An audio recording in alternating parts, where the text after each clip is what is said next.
Hello friends. जैसा कि मैंने कल से एक सीरीज़ स्टार्ट की है फ़िज़िक्स की, तो उसी के उसके टॉपिक के लिए आज हमारा दूसरा लेक्चर है इलेक्ट्रिक करंट, और ये दूसरी वीडियो है मेरी फ़िज़िक्स की। ओवरऑल ये चौथी वीडियो है हमारे चैनल पर कंपटीशन पेज पर। तो आइए शुरू करते हैं हम। ये आपका कोई भी एग्ज़ाम्स हो लाइक एयरफोर्स, नेवी, एनडीए और बीएसएफ, आरओआरएम, ये आपको सब में बेनिफिट देगी। फॉर कोस्ट गार्ड के लिए भी आपको बेनिफिट देगी, तो आप इसको पढ़ सकते हैं। इसमें हम स्टार्ट करेंगे इलेक्ट्रिक करंट से। तो इसमें एक क्वेश्चन पूछा जाता है कि डायरेक्शन ऑफ इलेक्ट्रिक करंट क्या होती है। तो डायरेक्शन ऑफ इलेक्ट्रिक करंट जो होती है वो opposite to flow of electron होती है। आप इसमें देख सकते हैं कि मैंने इस फिगर में समझाया हुआ है कि यहाँ पर जो डायरेक्शन ऑफ इलेक्ट्रिक करंट है, जो करंट है वो इस पॉजिटिव डायरेक्शन में फ्लो हो रहा है, तो जो इसकी इलेक्ट्रॉन की डायरेक्शन है वो इसके नेगेटिव में फ्लो होगी। आप इन दोनों को मतलब एक दूसरे के वाइस वर्सा देख सकते हैं। अगर आपसे करंट की डायरेक्शन दे रखी है तो आप इलेक्ट्रॉन की निकाल सकते हैं, अगर आपको इलेक्ट्रॉन की डायरेक्शन पता है तो आप करंट की निकाल सकते हैं। तो बस इसमें सीधा यही है कि अगर डायरेक्शन ऑफ करंट क्या होगी, always opposite to the electron, opposite to flow of electron. हाँ, फिर यहीं पर एक फॉर्मूला पूछ लिया जाता है कि I is equal to N E upon T. ये फॉर्मूला है where I is equal to current and N is equal to number of electrons, E is equal to electrons of T है यहाँ पर टाइम। सो यहाँ से formula drive होता है। फिर इसके बाद हम नेक्स्ट चलते हैं नीचे। यहाँ पर आता है current flow does not depend upon cross sectional area. जो करंट होता है वो कभी भी क्रॉस सेक्शनल एरिया पर डिपेंड नहीं करता। क्रॉस सेक्शनल एरिया पर डिपेंड कैसे नहीं करता, आप देखिए यहाँ पर कि यहाँ पर तीन हमारे पास ये पाइप दे रखी हैं आई, ये आप इसको A1 मान सकते हैं, A2 मान सकते हैं, A3। तो A1, A2, A3 जो है ये इनका एरिया है, मतलब कि किसका डायमीटर कितना ज़्यादा है। अगर आप इनमें वाटर रखेंगे तो जो बड़ा वाला है उसमें से पानी ज़्यादा निकलेगा, छोटे वाले में से थोड़ा कम निकलेगा, तीसरे वाले में से थोड़ा और कम निकलेगा। लेकिन करंट इस बात को नहीं मानता। करंट कभी भी एरिया पर डिपेंड ही नहीं करता कि इसका डायमीटर क्या है, इसकी फेंसिंग क्या है। वो सिर्फ इसके मतलब इसकी बॉडी पर डिपेंड करता है। करंट इन पर डिपेंड नहीं करेगा क्रॉस सेक्शनल एरिया पे। तो आप देख सकते हैं कि इसका एरिया किसका ज़्यादा है, इसमें से A3 का ज़्यादा है और दूसरा A2 का ज़्यादा है, फिर A1 का ज़्यादा है। लेकिन करंट जो है, करंट करंट इन तीनों के लिए सेम रहेगा। जैसे आप देख सकते हैं कि यहाँ पर करंट जो है वो तीनों के लिए सेम है। I1 is equal to I2 is equal to I3। तो ये करंट जो है वो तीनों के लिए सेम है, तो ये कभी भी इस पर क्रॉस सेक्शनल एरिया पर डिपेंड नहीं करेगा। फिर एक और यहाँ पर टर्म है ये कि net charge in a current is zero. ये भी बहुत इंपॉर्टेंट क्वेश्चन है, वन लाइनर के रूप में पूछ लिया जाता है कि net charge in a current is zero. Q net is equal to zero because number of electron is equal to number of proton.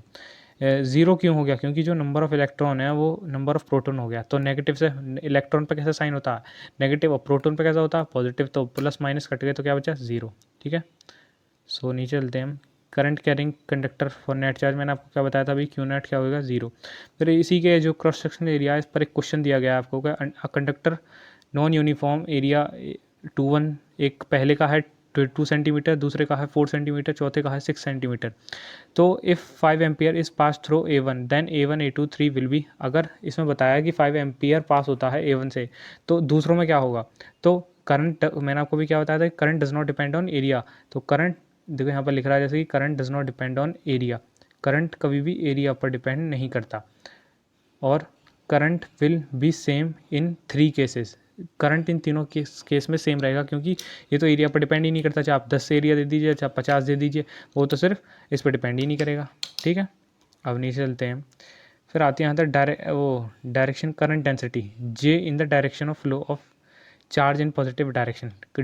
वो डायरेक्शन क्या होती है, करंट डेंसिटी। करंट डेंसिटी को हम जे से डिनोट करते हैं, किससे, करंट डेंसिटी आपसे पूछ ले कि किससे डिनोट करते हैं, तो करंट डेंसिटी को हम जे से डिनोट करते हैं।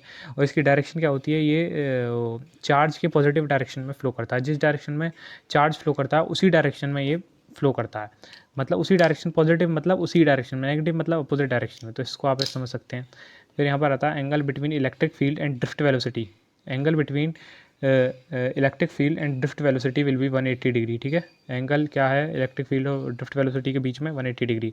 और ऑर्डर ऑफ ड्रिफ्ट वेलोसिटी ये बहुत पूछ लिया जाता है, ये एयरफोर्स के एग्जाम्स में पूछा गया। देखो जैसे मैंने यहाँ पर लिख रखा है एक्स ग्रुप, तो ये मतलब प्रीवियस ईयर क्वेश्चन से पीछे पूछा गया। तो आपके में सिर्फ क्वेश्चन रिपीट होते हैं, कोई एग्जामिनर आपके लिए नया क्वेश्चन नहीं बनाता, वो सिर्फ प्रीवियस क्वेश्चंस को ही देख के आपको उन्हीं पर आपको क्वेश्चन देता है। तो ऑर्डर ऑफ ड्रिफ्ट वेलोसिटी क्या है, 10⁻⁻⁴ metre per second. Order of drift velocity 10⁻⁻⁴ metre per second, इसको याद रखना। फिर यहाँ पर आपकी करंट डेंसिटी आ जाती है सिग्मा इंटू ई के बराबर, ये आपका फॉर्मूला है। फिर graph between V and I, graph जो है वी और आई के बीच में क्या दर्शाता है, ये हमको रेजिस्टेंस दिखाता है। So graph between V and I represents क्या, रेजिस्टेंस। तो ग्राफ इसका देखिए ऐसे बनता है, स्ट्रेट लाइन का ग्राफ बनेगा ऐसे कि यहाँ पर आपको वी दिया रहेगा, यहाँ पर आपको आई दिया रहेगा, और बीच में जो बनेगा ये रेजिस्टेंस बन जाएगा आपका, ठीक है। तो इसको देख लेना आप। और इसकी जो पीडीएफ है ये आपको मेरे टेलीग्राम चैनल कंपटीशन पेज पर मिलेगी, मैं वीडियो के बाद डिस्क्रिप्शन में लिंक डाल दूंगा, उसमें आप देख सकते हैं। फिर ये यहाँ पर देखिए, Ohm's law not valid for diode, transistor, semiconductor and ionised gas, इनके लिए ये जो है ये ओम्स लॉ वैलिड ही नहीं है। ओम्स लॉ क्या होता है, V equals to I R. Ohm's law क्या होता है, V is equal to I R. तो यहाँ से आप किसी को भी ड्राइव कर सकते हैं। आप आपसे आर पूछे तो आप आर को वी अपॉन आई कर सकते हैं, आई पूछे तो आप वी अपॉन आर कर सकते हैं। तो यहाँ से आप किसी भी ओम्स लॉ निकाल सकते हैं, ठीक है। तो नीचे आते हैं, फिर यहाँ से बहुत ज़्यादा क्वेश्चन पूछा जाता है रेजिस्टिविटी से, रेजिस्टेंस से, रेजिस्टिविटी से, इनसे बहुत क्वेश्चन पूछे जाते हैं। मतलब ऐसे क्वेश्चन पूछे जाते हैं कि रेजिस्टेंस पर मतलब क्या क्या चीज़ निर्भर करती है, इन पर क्या चीज़ डिपेंडेंट है क्या नहीं है। तो आप पहला इसका इफेक्ट आप टेम्परेचर पे देखिए कि अगर आप टेम्परेचर बढ़ाएंगे तो स्पेसिफिक रेजिस्टिविटी जो आपकी रो ये बढ़ेगी। ये हमारा डिराइव्ड कहाँ से हुआ है, ये हमारा ड्राइव्ड हुआ है यहाँ से। रेजिस्टेंस डिपेंड्स ऑन, रेजिस्टेंस जो है ये हमारा लेंथ पे डिपेंड करता है, एरिया पे डिपेंड करता है। और जब हम ये प्रोपोर्शनल हटाते हैं तो यहाँ पर रो आ जाता है। रो क्या है, यहाँ पर प्रोपोर्शनल कांस्टेंट है।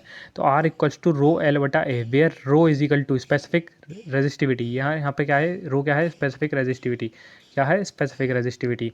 और आर ए अपॉन एल, तो इसका फॉर्मूला बन गया, मैंने यहाँ पर इसका शॉर्ट फॉर्म भी लिख रखा है। तो rho equals to Ramlal, R A upon L, ठीक है। ये आप याद कर सकते हैं, शॉर्ट ट्रिक हैं बस, ये इससे जल्दी याद होते हैं और कुछ नहीं है बाकी, तो आप कर ही लेंगे। रेजिस्टिविटी का फॉर्मूला होता है ओम इंटू मीटर, ठीक है। और यहाँ पे देखिए ज़रा, रेजिस्टिविटी जो होती है, देखो जो रेजिस्टेंस होता है वो आपका लेंथ पर और एरिया दोनों पर डिपेंड करता है, लेकिन जो रेजिस्टिविटी होती है वो आपकी ना तो एरिया पर डिपेंड करती है ना लेंथ पर डिपेंड करती है, इंडिपेंडेंट है। तो जैसे मैंने हाल पे लिख रखा है कि rho does not depend on area, rho does not depend on length, rho depends only on temperature and nature of objects. Rho जो है वो ओनली किस पर डिपेंड करता है, टेम्परेचर और नेचर ऑफ ऑब्जेक्ट्स पर। यहाँ पर देखिए मैंने कहा था ना आपको, जिसका वन लाइनर पर पकड़ मजबूत होगी वो एग्जाम्स में बहुत अच्छा स्कोर करेगा।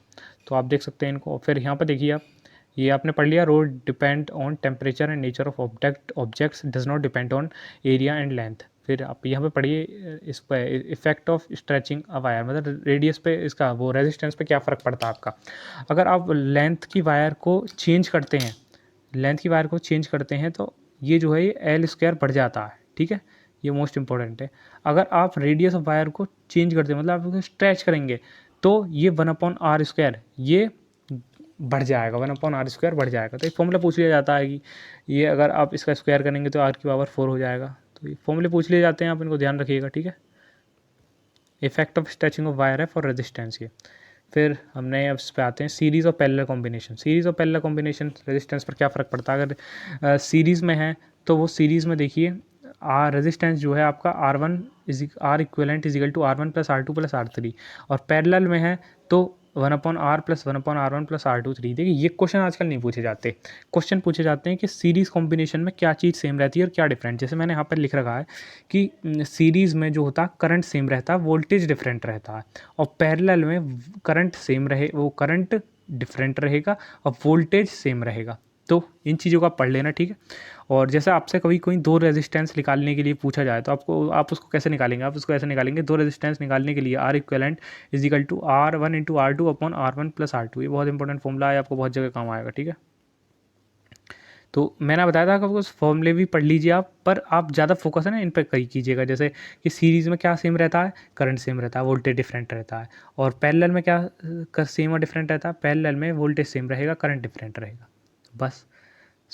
यहाँ पे आपको क्वेश्चन दिया गया, अगर इनफाइनाइट सीरीज़ में निकालेंगे तो R इक्वलेंट इनफाइनाइट हो जाएगा। तो आप भी समझ गए कि यार लास्ट टाइम फाइनाइट है तो इनफाइनाइट ही जाएगी। तो यहाँ पर इसमें ऐसा कुछ है नहीं पढ़ने के लिए। EMF पढ़ लेते हैं हम कि EMF depends on nature of electrolyte and metal of electrolyte. EMF किस पे डिपेंड करता है, nature of electrolyte and metal of electrolyte पर।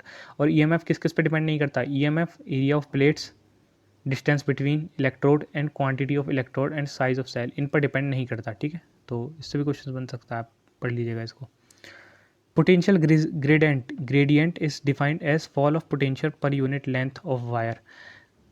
ये है आपका क्या कहते हैं, पोटेंशियल ग्रेडियंट। थोड़ा माफ़ कीजिएगा, थोड़ा स्क्रॉल हो गया था नीचे। Terminal voltage, terminal voltage V is equal to E minus I R, numericals come from this topic. आप इसको देखिए, मैंने यहाँ पर 2 फॉर्मूले लिखे हुए हैं नीचे।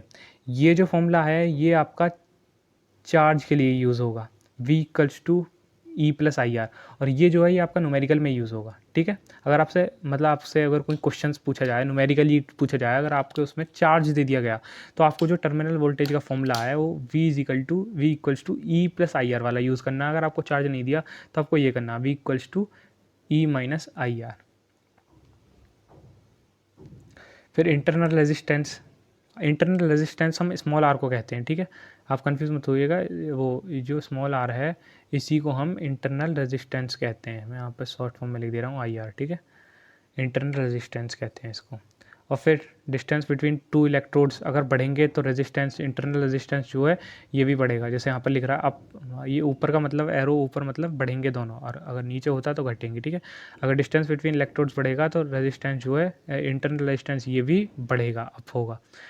Area of dipped in electron, electrode अगर बढ़ेगा तो इंटरनल रेजिस्टेंस ये घटेगा, ठीक है। टेम्परेचर का इंटरनल रेजिस्टेंस पर कोई फ़र्क नहीं पड़ता, ठीक है। हाँ, फिर कॉम्बिनेशंस ऑफ सेल ये भी इसी की तरह है जैसे मैंने आपको पीछे अभी उसमें बताया था रेजिस्टेंस में, इनको पढ़ लीजिएगा आप। फिर यहाँ से देखिए ये 2 क्वेश्चन बहुत ज़्यादा पूछे गए हैं ये, और ये जो BSF RORM का पिछली साल 2019 में पेपर हुआ था ना, उसमें क्वेश्चन पूछा गया है कि किरचॉफ सेकंड लॉ और किरचॉफ फर्स्ट लॉ किस पर बेस्ड होते हैं। ये वाले क्वेश्चन बहुत पूछे जाते हैं कि conservation of mass, conservation of energy किस पर बेस्ड है। तो किरचॉफ का जो पहला नियम है, जो किरचॉफ का फर्स्ट लॉ है, वो कंजर्वेशन ऑफ चार्ज पर डिपेंडेंट है, ठीक है। और जो दूसरा लॉ है वो कंजर्वेशन ऑफ एनर्जी पर डिपेंड है। देखिए आप बस इन 2 लाइनर से आपका एक क्वेश्चन पक्का है, तो इनको आप देखिए अच्छे से पढ़िएगा। Kirchhoff first law depends on conservation of charge, Kirchhoff second law depend on conservation of energy, ठीक है। हाँ, फिर मीटर ब्रिज कौन से प्रिंसिपल पे काम करता है, व्हीटस्टोन ब्रिज प्रिंसिपल पे काम करता है। और इसमें जो वायर यूज़ होता है वो किसका बना होता है, वो कांस्टेंट और मैग्नीन का वायर यूज़ होता है। और कौन से प्रिंसिपल पे काम करता है, व्हीटस्टोन। ये इनके प्रिंसिपल बहुत पीछे जाएंगे। जैसे अब आप उसमें आएंगे ना अल्टरनेटिंग करंट में, EMI पे, इलेक्ट्रोमैग्नेटिक इंडक्शन में, तो उसमें पूछेगा देखो जैसे आपकी इलेक्ट्रिक मोटर क्या वर्क करता है, उसका प्रिंसिपल क्या है, ये सब पूछेगा वहाँ, तो मैं आपको वहीं पर बताऊँगा वो।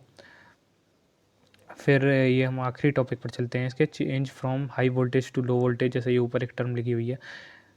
पोटेंशियोमीटर जो होता है उसमें भी हमारा कांस्टेंट और मैग्नीन का ही वायर यूज़ होता है, ठीक है। तो ये भी पूछ लिया जाता है आपसे कभी कभी। फिर एमीटर जो होता है वो सीरीज़ में होता है।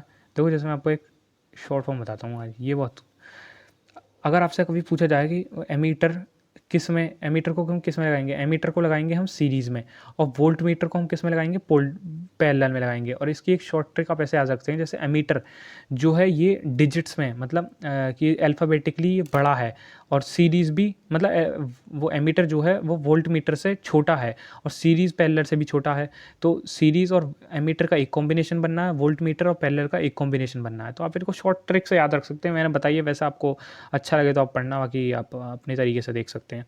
फिर ये आर मिनिमम और ये आर मैक्सिमम, आर में रेजिस्टेंस मैक्सिमम किस में होगा, वोल्ट मीटर में होगा, और ये मिनिमम किस में होगा, एमीटर में होगा, ठीक है।